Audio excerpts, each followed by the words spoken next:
আসসালামু আলাইকুম। ঝাল লাভারদের জন্য আজকে দারুণ মজার একটি রেসিপি নিয়ে এসেছি, আর তা হলো বোম্বাই মরিচের আচার।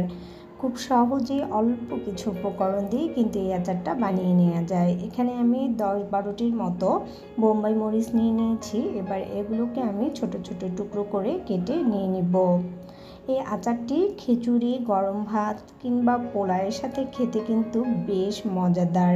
অবশ্যই একবার ট্রাই করবেন যারা যারা ঝাল খেতে পছন্দ করেন।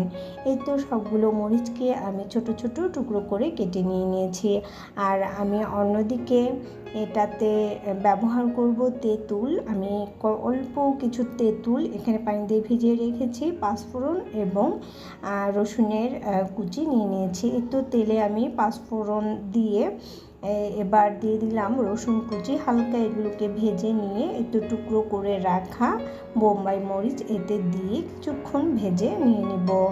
এই আচারটা কিন্তু খুব সহজেই তৈরি করে নেওয়া যায়, আর এটা কিন্তু অনেক দিন পর্যন্ত সংরক্ষণ করে রাখা যায়।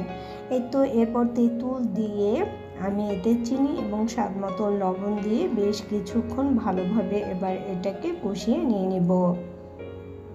দেখতে পাচ্ছেন এটাকে কিছুক্ষণ কষিয়ে নিয়ে এর উপরে আমি একটু সামান্য পরিমাণ জিরে গুঁড়ি এবং ধনে গুঁড়ি উপর থেকে ছিটিয়ে একটু ঠান্ডা করে এবার আমি এটাকে বয়মজাত করে নিব।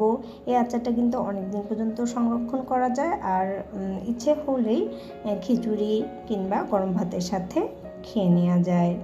তো আশা করছি ভিডিওটি ভালো লাগবে, আর ভালো লাগলে আমার পেজটিকে অবশ্যই ফলো করতে ভুলবেন না। সবাই অনেক ভালো থাকবেন, সুস্থ থাকবেন, আর আমাদের জন্য দোয়া করবেন। আল্লাহ হাফেজ।